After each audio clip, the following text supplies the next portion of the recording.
Your call may be monitored or recorded for quality purposes. For solar support, press 1. For Powerwall energy support, press 2. Please continue to hold, and an agent will be with you shortly.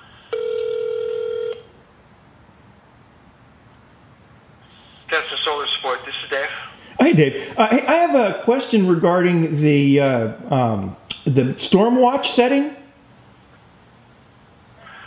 Okay.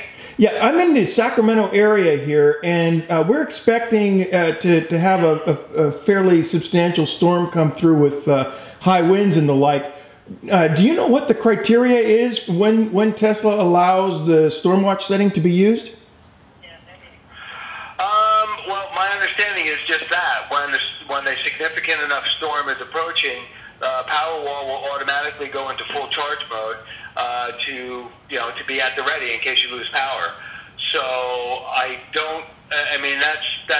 believe that's within 24 hours ahead of time.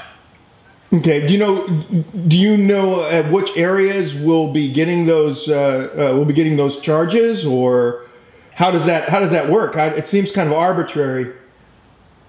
Well, what do you mean? What areas will be getting? Well, so we have, like I said, we have a storm that's slated to come through the area, and so I don't know who decides how severe a storm needs to be, or whether or not do you send a notification out when that's linked?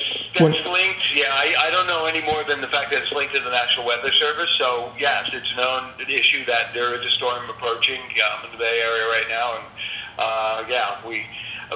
my understanding is that battery should be charging. Oh, okay. And so what you should do, look at your app. If you opened up your app or looked at the charging level for the battery, if it's low, and you should be able to see if it's charging. If it's already at 95 or 98%, it'll just trickle charge from there. Sure. I expect, yeah. Okay. All right. Well, awesome. I'll check that out. Thank you. Oh, sure. Not a problem. Okay. Take care. You too. Bye-bye. Bye-bye.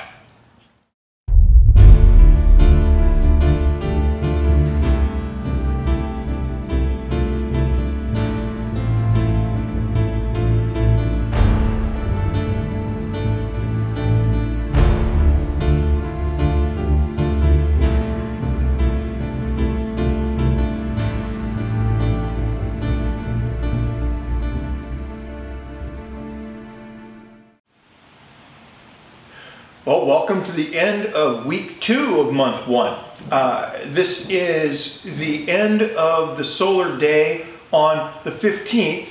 This is basically our midnight of the 14th. In other words, this is when the 14th really kind of comes to an end. This is something that we're going to stick to as a theme throughout the Energy Sovereignty Project, where we're really going to place a lot of emphasis on that total solar day. And so here we are. We've come to the end of our second week. 3 days ago, we put the system on zombie apocalypse mode. People seem to like that term, where we are running strictly off of the battery power. We're disconnected from the grid completely. So we're going to see how long that lasts. Right now, we're running a little under 50% power. We really gained nothing today. It was very rainy. It's going to be rainy for at least tomorrow, and then we might see some broken sunshine. We'll see how that goes. I'd like to see how far we can stretch this out. I think we can probably get another couple of days easily out of the system. So we'll see how that goes. Again, not much else to tell here. I was going to give a little bit more of an overview, but like we discussed before, I've been unable to connect to the system for the last hour and a half or so. And so I'm just going to go ahead and head over to the studio, and let's go ahead and pick it up there, and we'll do a more detailed look on what our week had in store for us when we get back to the studio.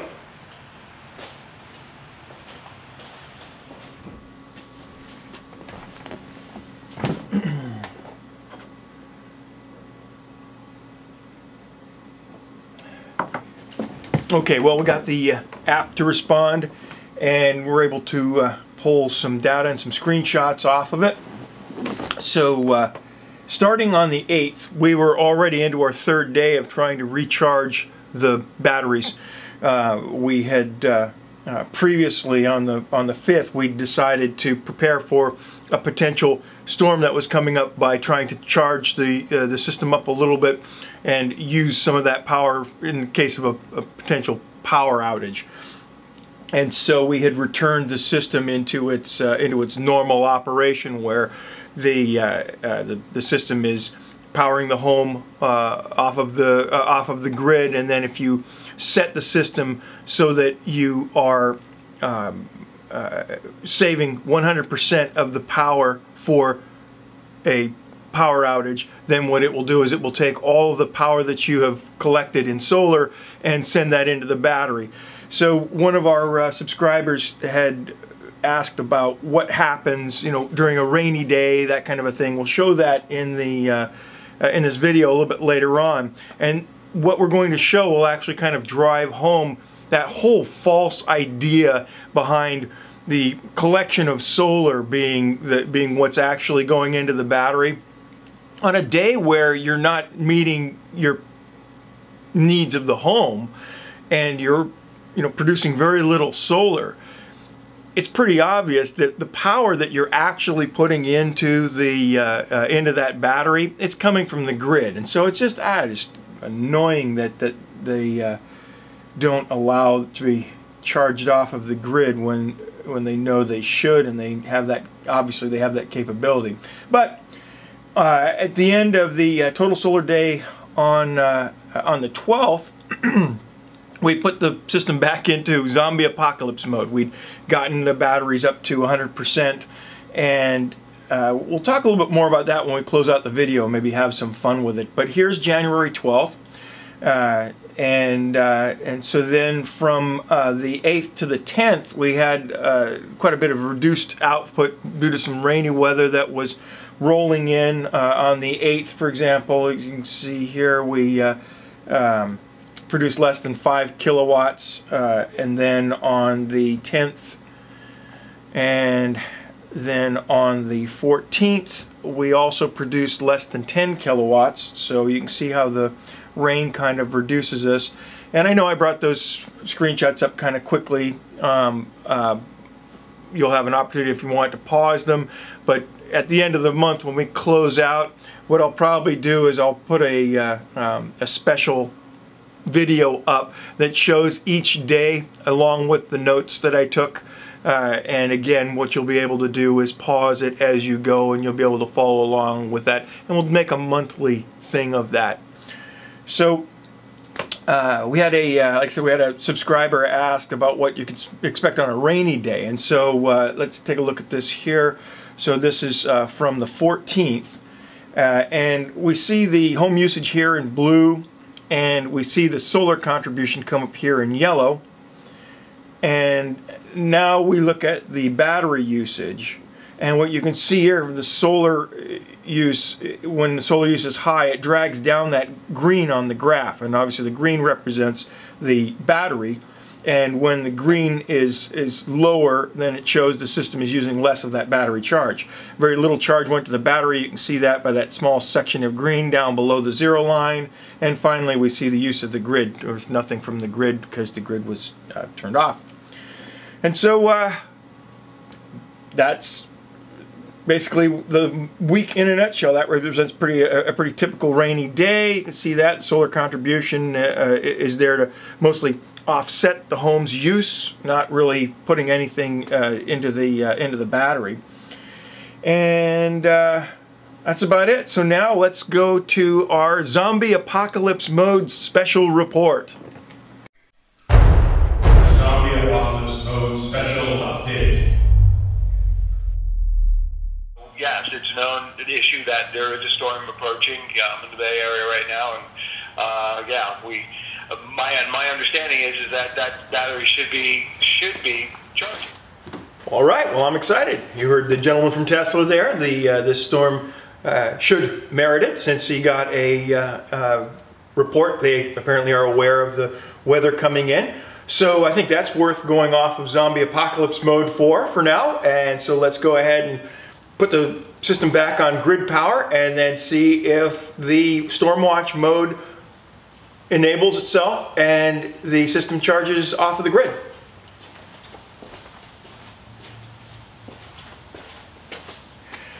Okay, so we've taken the system out of zombie apocalypse mode for the time being. It still doesn't show anything different than it usually did, but we just turned the power on. So I'm going to go ahead and give this a couple of hours, and then we'll check back. It's supposed to get pretty nasty tonight, so we'll see how the system does. As you can see from this screenshot here. We've got 113 total hours on backup, so that's pretty cool, and we'll see if we can break that record later on. But just for now, I thought it'd be interesting to see if this storm is bad enough for them to actually go ahead and put it into their Stormwatch mode. We did get a notification. National Weather Service put up 2 NOTAMs. One for high winds and one for potential flooding. I also got a warning message on my weather application that warned of severe weather in the area. So let's see if that's enough for Tesla to allow us to charge our batteries. How are you doing? I'm doing good.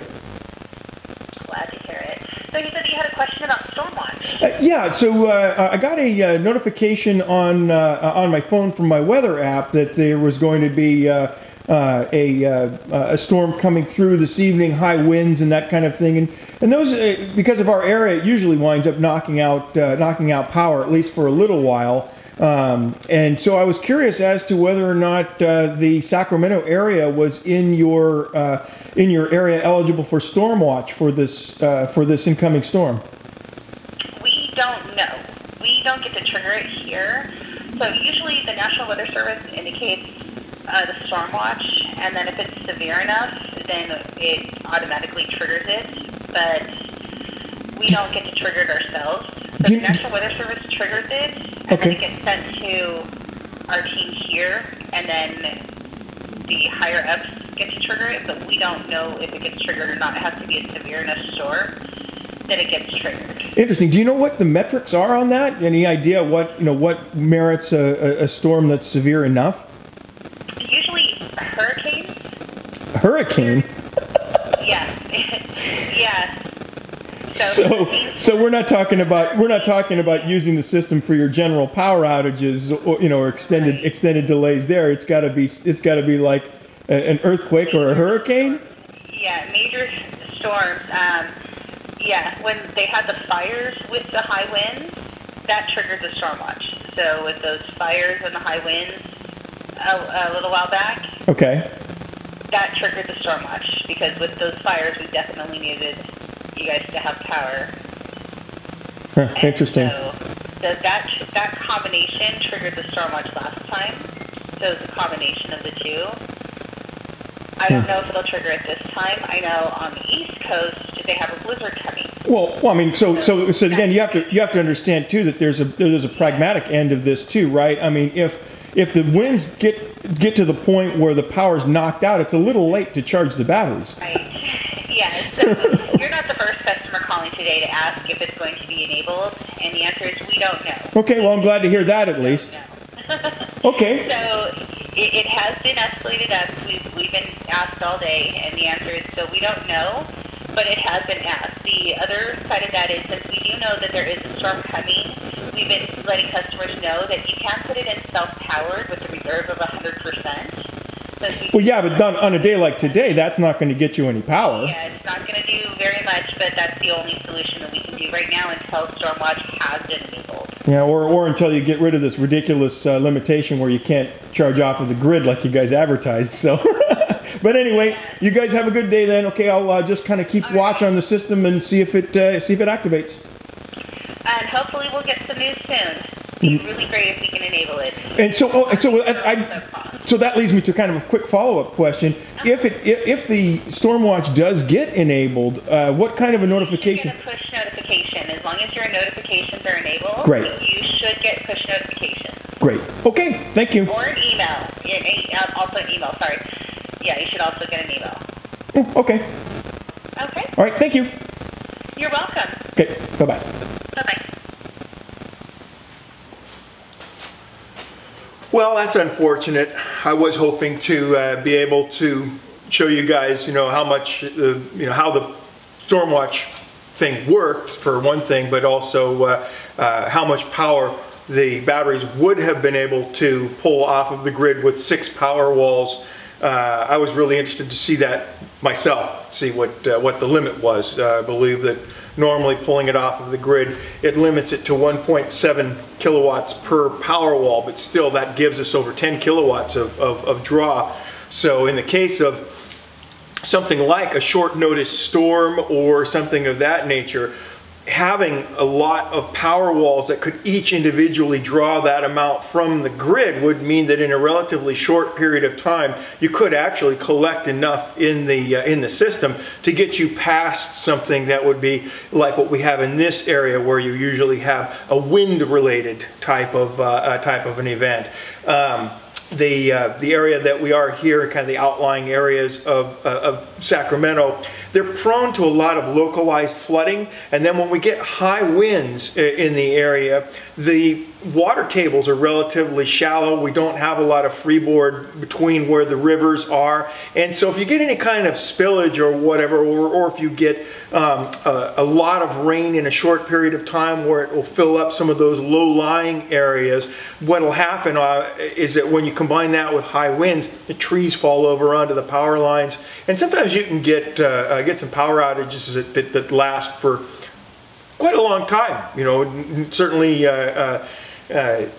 certainly in the realm of 8 to 10 hours, sometimes a couple of days in limited areas.